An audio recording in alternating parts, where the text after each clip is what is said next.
Hey friends, it's Missy again. Thank you so much for joining me today. I'm back with a new layout for the Paige Evans design team. And for this layout, I decided to use the Oh My Heart collection. And I'm going to use a pattern paper background today, which is a little bit different for me usually. I've been wanting to use this cut file. It's one of Paige's cut files and it's called Geometric Background.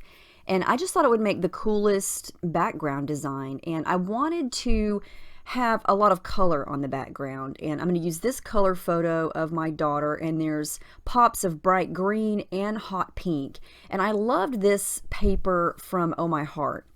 But when I peeled it off the cutting mat, oh, there's the paper that I used. It's that really fun colorful triangle paper.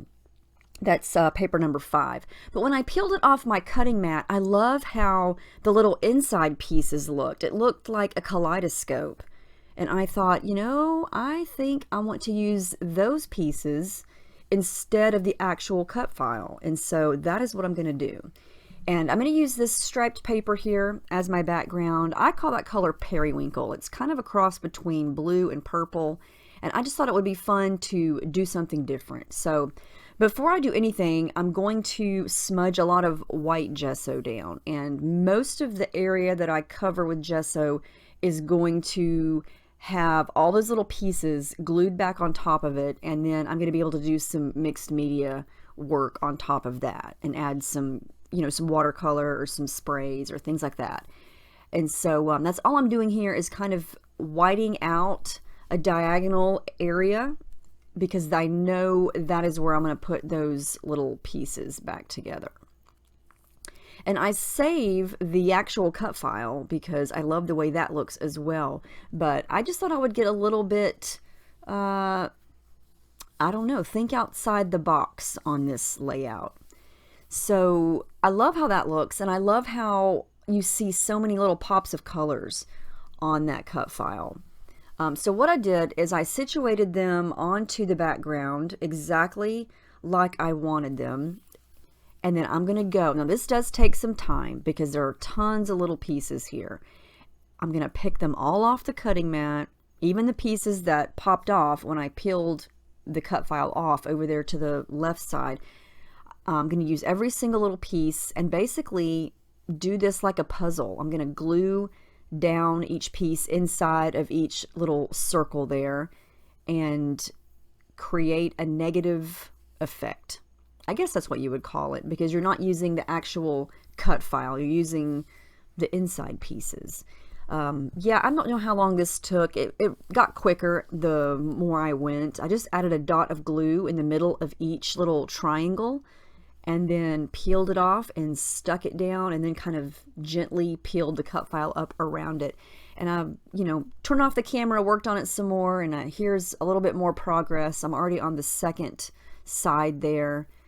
And this looks really cool when it's all done. It's very textured and colorful. And like I said, it looks kind of like a mosaic or a kaleidoscope. And I just like the little pops of all the different colors. And when you touch it, it's kind of rough and bumpy. And I think it really makes the photo stand out with all the pops of pink. So now where the photo is going to go, I want to white that out a little bit. So I'm just going to add a little bit of gesso to soften up the colors around where the photo is going to go. And since the background was so textured, I couldn't really use my palette knife to scrape the gesso down because it wasn't getting inside all those little crevices. So I'm just using a big white, not a big white, a big wide dry brush to kind of brush some gesso down. And I didn't want to cover up all of those little pieces because clearly I want all that color to show. But I am going to do some things behind the photo and around the photo. And I really wanted that to pop against all those little bits of color. So I went through some Oh My Heart papers. I've got a couple of papers there from, I think, the 12 by 12 paper pad, but I don't wind up using them. Most of these are single sheets, and I'm going to list all of the different papers that I used on the blog post over on Paige's blog, and I'll have that linked below. This is one of my favorite papers from Oh My Heart, this beautiful floral paper, and I actually changed my mind here, but I thought at first I wanted to kind of layer some flowers behind the photo. And I went ahead and layered a green piece and a little bit of pink behind the photo. And so I thought, maybe I'll just do this and kind of layer in some flowers and then some different color, because I kind of have a rainbow theme going on here with all the colors. But I wind up changing my mind and going a different route, and I don't wind up using the flower. I really wanted to use this cute little die cut ephemera from Oh My Heart. I pulled out a couple things to kind of play around with. I had totally forgotten about this paper, and I love all these bright colors of these overlap circles. And so I decided to use these as layers instead of that big flower. And so I cut a couple of these out, and I love the bright, almost primary colors of these. Are so bright. The green is like grass green, and then you've got that really bright yellow and orange, and I feel like it just really pulls all the colors from those little bits on the background. And I don't know, I just decided that I wasn't in the mood for flowers, which is weird because you know me, I love me some flowers. But the more I use these circles, the more I liked the way they look. They kind of reminds me of balloons, and I don't know, this really wasn't a balloon type of layout, but I just like how it looks. This picture is actually of my daughter from a couple years ago. It was their last day or two of school, and they were having their field day where each class has a theme, and they come out and they do all these games and have a big, lunch outside and things like that. So her class had on little handmade shirts that say Wild Things. I think it said Wild Things. And then all the girls had hot pink bandanas in their hair. And she actually left it in her hair. She's not one to have any type of thing on her head. And so I was very impressed that she left it on her head for the whole day. So I got some cute pictures of her. Anyway, I'm going to jazz up the background here using some of my shimmer sprays, and I'm just going to use some of the colors that are in the background and in those circles. Just do a little bit of sprays here with some of that golden yellow color, and then some of the softer and brighter pink tones. And now you can kind of see why I added the white gesso. It just kind of makes the ink color pop off the page. And when you have a busy, colorful background like this, the gesso just kind of softens it up, and it allows all those background colors to really shine. Now this is I think it's a little donut. It says "You're so sweet." I just kind of took my palette knife and sliced up the phrase there so I could slide it underneath those circles and kind of overlap the phrase, because I didn't really need it to be an actual donut. I just liked the fact that it was a circle and the fact that it had that little phrase on it. And then I pulled a couple of pieces from the Oh My Heart chipboard stickers to add right there on the bottom right corner. And that periwinkle bluish arrow piece says "Hey Sugar." And I actually finally remembered last time I was in Walmart to buy some periwinkle thread. I actually have it. Matches perfect. So yeah, I'm just adding in some thread, and I really love how this is looking. I love the fun colors, and I love how it makes the photo pop. This is just some adhesive foam. I also get that from Walmart. It's in the craft section, and there is a bunch of different foamy type things, and you just get a pack of 40, I think they're 5x7, 40 5x7 sheets. They all have adhesive on each sheet. They're all different colors, and they work so well for popping up your photos and your embellishments and things like this. It just creates lots of awesome dimension and shadowing. So I realized that when I put my foam down that my little donut sticker there was crooked, and so that was bugging me. So I had to kind of pull things apart there to fix it.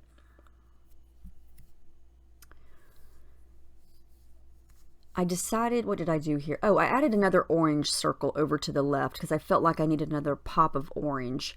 And then I decided to go with "Laugh the Day Away" as my title, because I had that laugh piece, which is from the Oh My Heart chipboard stickers, and she was laughing. She has a big smile on her face, and she just looked so cute. And so I thought, I want to incorporate the word laugh into my title. And then to finish it, I'm going to use these colorful alpha stickers from Paige's 30-page sticker book, and they're just multicolored. They're all the same colors that I've used on this page so far, and I'm just going to stick them on some white cardstock, a piece of scrap paper there, and then cut them out, because it would take me forever to line those up just so on the background. So I went ahead and did that a little easier way there. And I like how that looks. And since they're on white, it really pops off of that blue background. I'm not done with the thread yet. I've got some periwinkle thread on there, and then I've got some yellow, or no, yes, do I have yellow? I have orange on there. So I needed some hot pink, and so I'm going to add that, just peeking out from underneath there. And I love how that pulls out the hot pink in the picture. Make sure everything is glued down, because anytime I use gesso, nothing wants to stick to it. And so I always make sure, even with stickers or chipboard, anything that's supposed to automatically stick, always add a little bit of extra glue there. And in my fine liner bottle, I'm using the Scotch tacky glue, and I usually get that from Michael's. The last time I was in my Michael's, it was sold out, but I do know that you can get it on Amazon as well. So this is the sticker book from Oh My Heart, and I just pulled a little piece of a little clipboard sticker there to use as a layer over on the left. I don't even think you can wind up really seeing it in the end, but I am going to use this little tab sticker that says, I think it says heck yes, but I like the pop of aqua that it gives, and so I thought I would add a little more aqua and green over to the right, but then I thought I would make it a little more grass green since I had that color going on already, and you know, it's also in the picture. Just give me all the colors. Aqua, grass green. I rarely use that Christmassy grass green color on a layout, and so had the opportunity to do that for this one, and so I jumped on it. Using another sticker from the sticker book, and I wanted to overlap the left side of the photo, but I didn't want to just stick it straight down, so I added it to some cardstock first and then cut it out. So now I can move it around, and then I thought I would give it a layer of green behind it, and so I just stuck it to another one of those circles on that pattern paper and then cut that out. I can't tell you enough how much I love this sticker book. I think I used something from this sticker book on the I don't even know, many layouts that I have created for Paige's team. It seems like every time I make a layout, this sticker book is my go-to, because there's always something in there that matches or that looks good or gives me an idea. Like here on this little washi tape piece, it had the piece with the matching paper with the circles on it, and so, except they're really tiny, I wanted to add a couple of those in, so I just cut them out of the washi tape. Perfect. And I love these little phrase stickers. I've used so many of them, but they're perfect because they're nice general statements that can go on pretty much any type of themed layout that you're doing. And if you are using it like I am here, since they're colored, but they're clear stickers, if you want the color to stay true on top of something, stick it on some white cardstock first, like I'm doing here, because if you stick, say, that yellow piece that I'm using there straight to that pink circle or the periwinkle background, it's not going to look yellow anymore. It's going to change the color. So if you want it to stay the color that it is, add it to some white cardstock first, or maybe even a little piece of vellum would help it maintain its true color against a colored background. A little more thread. Where am I going to put this thread? Right there. More green. I'm really not a green fan, but for some reason this layout just made me want to keep adding the green stuff. I thought I would do a little something underneath the title there, and so I just pull a couple of these little washi tape strips and just kind of tear them to make them look kind of uneven and messy, and create a couple of layers of color down there at the bottom. And I love this paper from Oh My Heart. It's got the scallops on it, and I'm going to use a little piece of this orange scallop just to add a little bit of shape to the bottom there. And that's from paper 17. And I'm going to do my journaling with my white gel pen today, since it's going to show up against that blue background. But there's the final layout. I love how this turned out. I know I say that a lot, but I love this. I love the background and how it turned out. And I'm so glad that I paid attention to my cutting mat and loved how this kaleidoscope look turned out. So I thought, yep, that's what I'm going to do. And I'm very, very happy that I did that. I love all these colors. The Oh My Heart collection is just bursting with these bright colors. And so they make me so happy. Anyway, I'm still waiting on the new whimsical collection. Can't wait to get started creating with that. But yeah, I hope you guys enjoyed this. Let me know if you have any questions. Thank you so much for watching and subscribing and commenting, and I will see you in the next video. Have a great week.